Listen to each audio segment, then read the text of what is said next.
नमस्कार, आप देख रहे हैं नवभारत न्यूज चैनल और मैं हूं गुरमीत सिंह संधू। दोस्तों, मन में इच्छा हो तो कोई भी काम जो है, मतलब कि दृढ़ संकल्प हो तो कोई भी काम जो है वो मुश्किल नहीं है।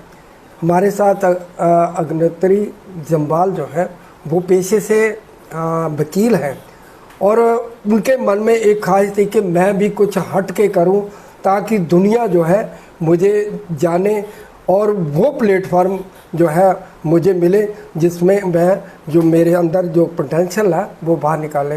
इन्होंने एक कंटेस्ट किया इसी साल और ज्यूरी जो थी उसने सेलेक्ट नहीं किया, लोगों ने सेलेक्ट किया। इन्हीं से बातचीत करेंगे कि क्या माजरा था, क्या हुआ, पूरा हमारे दर्शकों को बताइए। जी नमस्ते सर, ये कंटेस्ट हुआ था अभी 21 सितंबर 2025 में। इसका नाम है मिसेस इंडिया आईएनसी। तो ये एक प्लेटफॉर्म है जहां मैरिड, डिवोर्स्ड, विडो औरतें अपने आप को रिप्रेजेंट कर सकती हैं। सर बेसिकली ये जो प्लेटफॉर्म है ये सिर्फ अपीयरेंस पे आपको चूज नहीं करता बट योर ओवरऑल पर्सनालिटी, आप क्या हैं, आप अपने प्रोफेशन में क्या करती हैं, आपने क्या हासिल किया है एंड आप अपने आप को रिप्रेजेंट कैसे करती हैं। जी जी। तो हजारों लड़कियों में से मैं भी चूज हुई, 52 लोगों में से मैं चूज हुई थी and I represented my state Jammu and Kashmir. मैंने अपनी तरफ से जितना जम्मू का नाम मैं रोशन कर पाई किया। सर ये जो अवार्ड था this was people's choice award. तो इसमें क्या था, मेरे जो अगेंस्ट थे मेरे कंटेंडर्स उन्होंने मेरे लिए वोट किया था and I got the highest amount of votes and जो मिसेस इंडिया की टीम उन्होंने मेरे को वोट किया था। मैम जिस तरह से आपने कहा कि मुझे ज्यूरी ने चुना नहीं है, मुझे लोगों ने चुना, इसके पीछे क्या राज है? सर जूरी को भी, मतलब जूरी इज द मेन जज, उनको बहुत अच्छे से पता होता है कि क्या खामियां रही होंगी, क्या ये रहेगा। बट सर मुझे ऐसा लगता है कि लोगों ने मुझे इसलिए चूज किया क्योंकि मैंने अपनी ऑथेंटिसिटी मेंटेन की। मैं जो हूँ वो मैं थी, मैंने कुछ ऐसा नहीं दिखाया एंड काफी अच्छे दोस्त बने मेरे। इवन कंटेस्टेंट्स, अपनी पूरी टीम मिसेस इंडिया की बहुत क्लोजनेस एक एक इंसान के साथ था एंड मैंने उनको बोला है जब भी आप वैष्णो माता आएंगे, यहाँ आएंगे, आपको वैष्णो माता लेके हम जाएंगे। जी जी जी। हाँ जी। तो कितने राउंड रहे जिसमें आपको उसमें पार्टिसिपेट करना पड़ा, क्योंकि बहुत देश भर से लड़कियां आई थी, उनमें से निकल के बाहर आना एक बहुत बड़ी बात होती है। जी पहले हमारे काफ़ी ज़्यादा ऑनलाइन इंटरव्यूज़ हुए थे, फिर हमारी ट्रेनिंग हुई थी एंड फिर हमारी फिर से ऑफलाइन ट्रेनिंग हुई थी, फिर उसके बाद online rounds for a week चला है, फिर टॉप 30 सिलेक्ट हुए हैं, उनके बाद टॉप 18 सिलेक्ट हुए हैं एंड फिर ये अवार्ड्स एंड टाइटल्स मिले हैं। तो ये पूरा कंटेस्ट हुआ कहाँ पे हुआ था, कहाँ आयोजित किया गया था? ये गोवा में हुआ था एंड बेनुलम करके एक जगह है गोवा में, फेयरमाउंट गोवा में, वहाँ पे हुआ। जिस तरह से इस इवेंट को जीतने के लिए सभी का सहयोग रहता है, शायद आप मैरिड भी होंगी तो अपने ससुराल वालों का सहयोग रहा होगा, अपने पेरेंट्स का सहयोग रहा होगा, तो कितना सहयोग रहा? सर फॉर्चुनेटली अनफॉर्चुनेटली मैं डिवोर्स्ड हूँ। मैं दिल्ली में रहती थी, अब 15 साल बाद वापस आई हूँ दिल्ली से। जी जी। मेरे माँ बाप का बहुत ज़्यादा इसमें they have helped me a lot and ये है कि मैंने 5 ईयर की मैरिज छोड़ी but that was also with dignity and grace, अपने पूरे आदर सम्मान के साथ। आज भी मेरे ससुराल वाले तक मुझे वहाँ से चेयर कर रहे हैं, तो मेरे लिए बहुत बड़ी बात है। अपने माँ बाप का नाम मैंने बिल्कुल नहीं नीचे होने दिया and because of my army upbringing, तो पापा ने मुझे बहुत ज्यादा अपलिफ्ट किया है, मम्मा ने मुझे बहुत अपलिफ्ट किया है।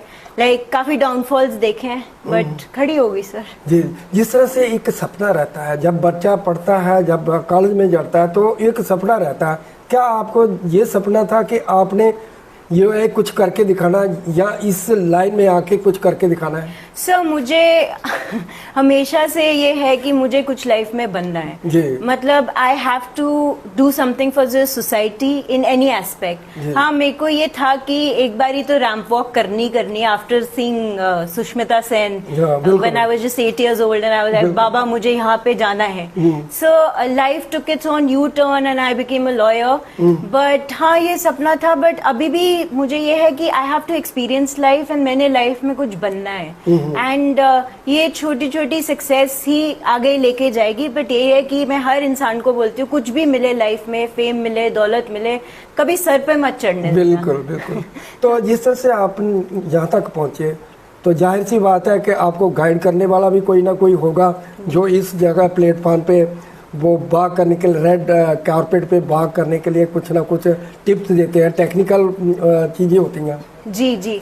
सो मैंने बियॉन्ड प्रोफेशन करके एक प्लेटफॉर्म था जिनसे ट्रेनिंग ली थी and it's a part of Mrs India, INC का ही पार्ट है। तो उन्होंने मुझे रैंप वॉक, मॉड्यूलेशन, स्पीच वगैरह ये सब उन्होंने काफ़ी, जूही व्यास हैं और डॉली मैम है, इन्होंने काफ़ी ज़्यादा मुझे सिखाया एंड उनकी वजह से आज बहुत ज़्यादा कॉन्फिडेंस आ गया है मेरे में and which will help me in my profession. I am a practising lawyer, so that will help me in that as well.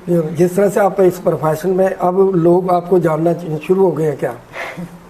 अभी तो देखते हैं सर, अभी कुछ टाइम हुआ है मैं वापस आई हूँ, सो होपफुली यस। बट मैं यही बोलूँगी कि मेरा जो जितना भी स्टेज फेयर है, my fear to talk to someone, वो सारा खत्म हो चुका है। जी जी जी। तो जिस तरह से आप इसमें अचीव कर लिया है, तो आप लोगों के लिए किस तरह से काम करेंगी?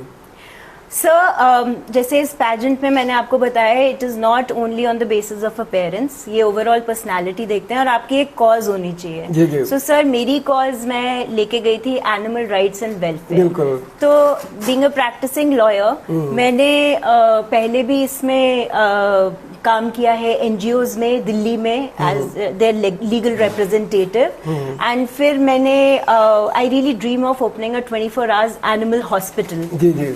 चेन मुझे उसकी खोलनी है। जी जी। तो मैंने अपने स्टेज के क्वेश्चन में भी ये उन्होंने पूछा था आप क्राउन के साथ क्या करेंगी। मैंने उनको बोला था स्पष्ट शब्दों में that this crown is not an ornament, ये गहना नहीं है। बिल्कुल, ये एक मेगाफोन है जिससे मैं अपनी कॉज एम्पलीफाई करूंगी। मैं एनिमल राइट्स और वेलफेयर के लिए लड़ूंगी, अपना एनिमल हॉस्पिटल खोलूंगी 24 hours all over India and I am gonna do something. जी जी जी।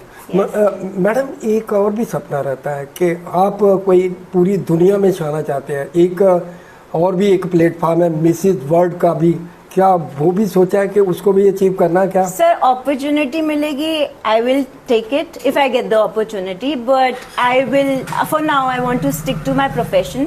मॉडलिंग अपॉर्चुनिटीज भी मिलेंगी वो भी, but my main course stays law because law is the profession that has given me everything in life. जो confidence, जो जितना भी मुझे बनाया है मेरे प्रोफेशन ने बनाया है।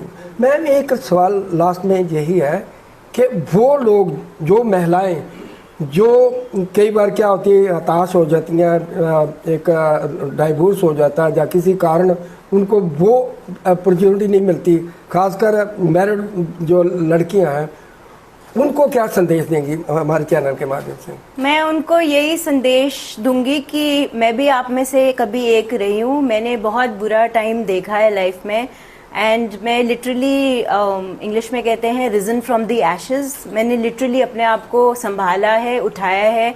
आपके पास दो चीजें होती है, या तो आप बिल्कुल ही खत्म हो जाओ या तो अपने आप को उठाओ and fight for your self, because कोई और नहीं करेगा। It will be you who will fight for themselves। आईने में देखो, अपने आप को बोलो आई एम द बेस्ट। भगवान ने आपको ऐसे ही नहीं भेजा इस धरती पे, कुछ करने के लिए भेजा है। सो अपने आप को उठाओ, कोई नहीं उठाएगा। सपोर्टिव पेरेंट्स है, सपोर्टिव रिलेटिव्स है, वेल एंड गुड, बट आईने में खुद को देखो, वो आपका भगवान है, वो ही आपको उठाएगा। और उठो और कुछ लाइफ में करो, विक्टिम मत बनो। जी thank you ma'am. Thank you.